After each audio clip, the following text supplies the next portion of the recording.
So we are in Athens, Greece for another Planetary music project. We're up here at the Parthenon, the Acropolis, overlooking Athens. It's a beautiful view over there. We're gonna meet some musicians here in Athens. Who knows what we're gonna do or who we're gonna run into, but so glad you're coming along and check it out.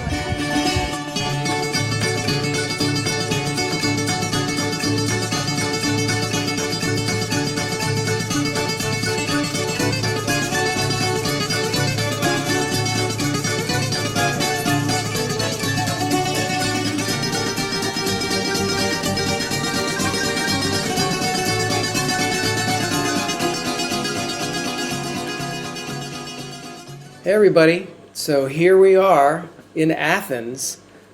I've got a story to tell you, but first let me introduce Vasia Vougioukli. Vougioukli, yeah, Vougioukli, you got it almost Vougioukli. right. Yes, almost right. We were so pleased and happy and privileged to see you play here 2 nights ago. Yes, it's the same place, and it was a very special night for my band and for me. And Because we were there. We were in your audience. because you were there, and I was like, should I speak in English too? What should I do? But I saw that you were listening and you were trying to grab everything. So for me, it was a challenge if music can talk, you know? Yes. Well, when everybody laughed, we laughed. Okay. And it was That's a fun. good trick. It was fine. It was fine. Always work. So a little bit of the backstory is, you know, here we are in Athens, and my good friend Gaya Degbalola said, well, you're in Athens, you need to call up John Antangelos. I think I said that right. And I haven't met him before, and just reached out on Facebook, and we're going to actually talk with him in a little bit. But he said, I asked him, was there any music around, you know, that you'd recommend? This was Sunday night. And he said, yes. And he said, come here to 1,000 Nights, at the name of the restaurant place here, the place. Yeah. And we looked around, and we finally found it. It wasn't exactly easy to find. It's kind of down an alley. But the food was great, and you were here playing, and it was so magical. It was just beautiful. You play the oud.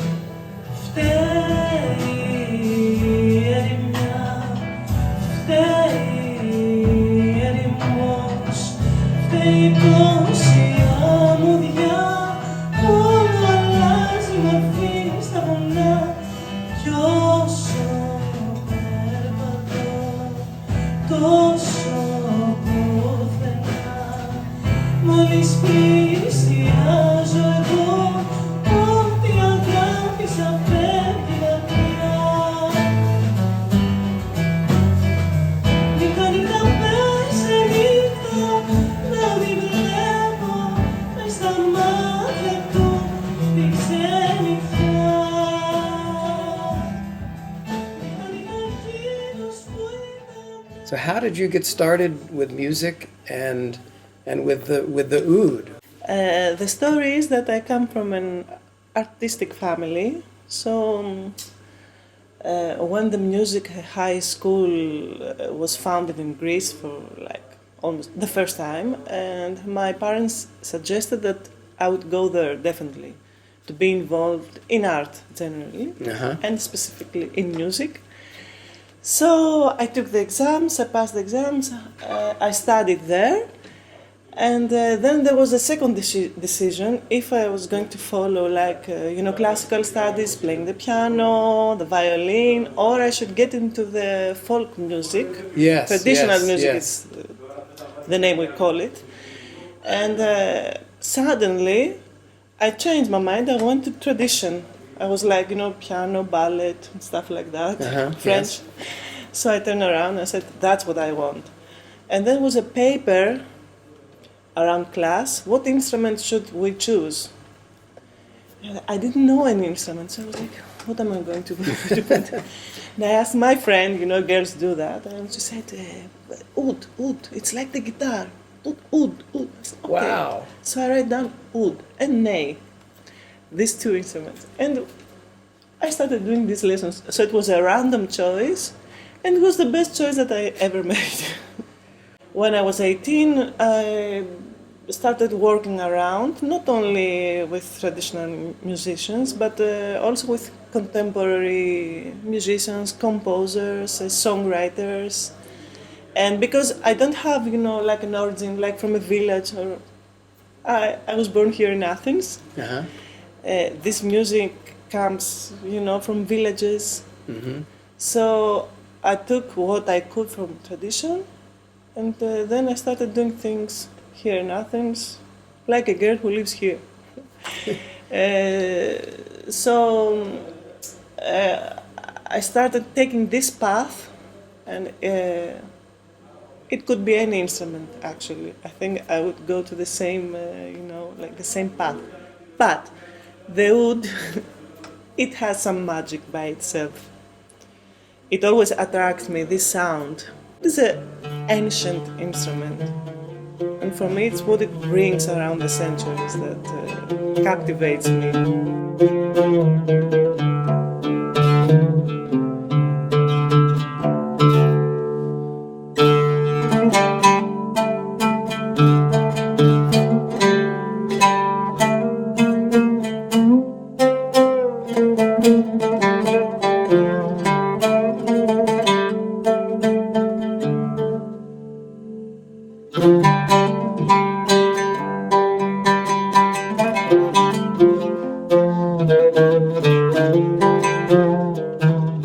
All the songs that are written on the oud, all the composers of the Arabic world who have this instrument as a symbol. I think it's a symbol of the Arabic world, musically speaking. And also at the Ottoman Empire it was involved in the palace of the Sultan. And then came to Greece with the immigrants who came from Constantinople, from Smyrna. And they brought their things with them, their instruments, their life. Mm-hmm. And started playing on Piraeus, on Athens, Thessaloniki, on the streets, on the little places, trying to get their lives back in the new place. All these things and all this big history, I think when you hear a single note, it's like it's written on it. Are there a lot of oud players in Athens, in Greece? Yes, there are. It wasn't like that when I started. I don't mean I was the only one. I think it was mostly men, you can imagine. Uh-huh. But it was like there were 10 or 20 guys playing the oud. And one of them was your teacher, the other one was your student. It was like, a big family. Yes. Everybody knew everybody. And you played similar kinds of songs. They were traditional songs, that you said. Yes. Yes, mainly? Mainly, yes, in the beginning, because it was new stuff for us. As we were born in the city, it was like exotic. The oud itself, it was exotic It here is in exotic. Athens. Even for us. Yeah. And there was a time that was a big hit with the oud. Everybody wanted to put a little oud, and the discography was full of oud. Like an exotic thing to put in Greek music. Now that this has changed, I think you have like a balance in this music, in Greek music. But there are many, many more players and much better players than the first ones. And if it was like 20, now it's, like maybe, I don't know. You don't know them all. Like hundreds. Yeah, yeah. And, they're too young and they play too good, which is, that's I mean, true. it's like these hot young guys on the guitar. Yeah, amazing. You know. Yeah. So, but another instrument that we see around, I think we see around, is the bouzouki, right? Because That- bouzouki No, is, that's a traditional- tzatziki, bouzouki. It's a traditional Greek instrument, the bouzouki. Yeah. Or I don't know. This is a big question of what it is traditional, but it's the most popular instrument here in Greece, or at least one of the most popular. Okay. It is very close to Greek music. Everybody knows it. And many composers have written songs. The rebetiko, the whole. If you know, have you ever heard rebetiko songs? Rebetika? Yes, we're going to talk to some people about that. We're going to learn more about this. Yes. Rebetiko and blues are like, Okay, yes. Okay. distant, cousins. And it has the Greek soul in it. Bouzouki has the Greek soul. So there are fewer oud players than bouzouki players. Of course. And the difference that I could tell is that the oud is fretless, but the bouzouki has frets.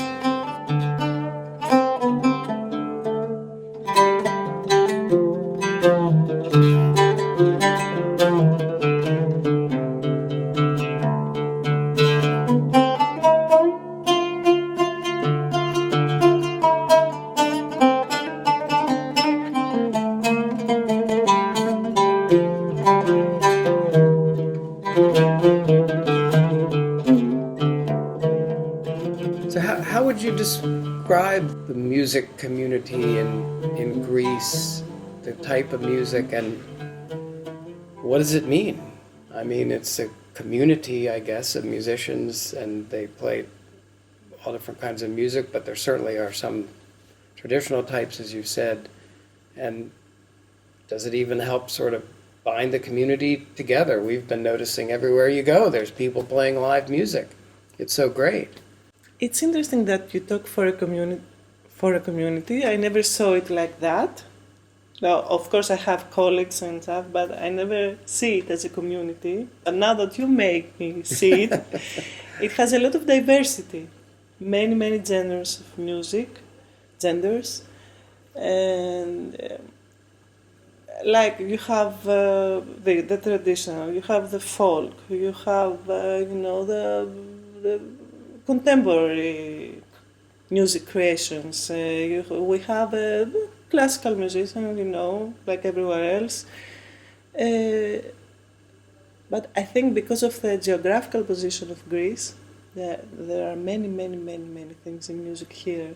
Here for such a little country, there are many things in there because of the position that everybody came here, the ships, the cultures, it was all traveling. And even back in 500 BC, philosophy, arts, theater, democracy, some of the things that came from Greece. But from back then we have, same scales, musical scale, Right. We follow the same paths. Right. Are there some, but JD and I were thinking, what time are they playing in? Is it all 4/4? Were you all, and were there some other notes that seemed like different notes to us? Is there additional notes in the scale, like Indian music has additional notes in the scale, or yes. were you playing mostly in 4/4 time? Or maybe 3/4 time sometime? Okay, this is not just about Greece, about all the East Mediterranean thing. We have like this different scale with these little intervals that make music a little different, more interesting for me, for my ears. But you have to be familiar to get these differences. They come with time. You hear a song and you say, okay, this is C major, but then you find out that it's something like that, but not exactly. So this is a door to another world. So that's, you would say, Mediterranean music, not just Greek, but with different time and some additional notes that you just this little hidden notes. And I guess with a fretless instrument, you can get a lot of. And then when you play with the pianist, like I used to you have to forget of these little intervals and just play the notes, the normal notes. But you threw a couple in there that were different. Yeah. And you are now, you teach music, is that? Yes, I also teach in a music high school, like the one I used to go as a student. Mm-hmm. And that is what excites me. I think I was born and raised and influenced by this thing called music school. And I believe in the idea of this musical community that we were discussing before, especially when there are kids involved, I find it challenging. And of course, we make better musicians than ourselves. I'd say they are much better. They know everything, they have access to everything, they have both music worlds in them. Yeah. So even if they play the piano or the guitar, they know about the other thing. Yeah. They know both worlds. But it strikes me, and I guess this is one reason we're doing this, is that music does show the commonalities, the things that make people all the same, and that it can change your emotion and your spirit and whatever. And hopefully the more conversation we have about music, about the power of music, about musical communities, how it brings us together, maybe more people will understand that, and we won't have people killing each other all the time. That's the idea. I don't know how that's going to go. I'm working on it. For me, music gave me this opportunity to meet a different world, different people, other cultures, to respect that, to be able to communicate like without even saying a word. And even with you guys, it was like very easy because we have this thing, we have the music. So there's always something to say, to play, to dream about. Yes. And to create. And to create. Yeah, you're constantly creating. And, there's a little bit of the tension here and discordance here, but you try to come back to harmony and resolution. And, for anybody listening who's into music or watching, we saw you Sunday night, and I found you on Facebook and sent you a message and said, "Hi, could we talk?" And you could see that we were doing, and said, "Sure." And here we are. And it just feels so great. There's a lot of, It feels the same way for me because apart from the power of the music itself, you have this kind of freedom. You move in ways you haven't planned. Like this wasn't planned. Right. And maybe you get together with the musicians and just play. The guy you don't know, and just playing, everything happens. Everything is there. You don't have to speak. You don't have to explain. It works out. Yeah.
In Greece, is there any sort of support for professional musicians? In the U.S., it's a kind of a joke almost.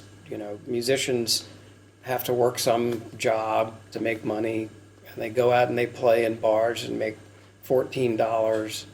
But there's not the support like maybe sometimes for actors or for unions and in other areas, to help musicians be able to do their craft, to be able to focus on music. You teach in a music school, that's very close, but in Greece, is there anything like that, or for musicians? Not really. It was my answer, but I'm waiting for you to finish. Not really. It's the same joke here. Yeah, same joke. And it's a bitter joke. Yes. Because you cannot create when you have all these problems in front of you to deal with, like the bills and everything, the normal life. I think we don't invest in art. In art generally, not just music. We invest in the Parthenon, okay, for something that we all know it's very important and it's in the past. But you don't go say, okay, George is a very good musician, I will invest on him or his band or his idea or I don't know, and see what happens, because he's a modern artist, he lives here now and he wants our support.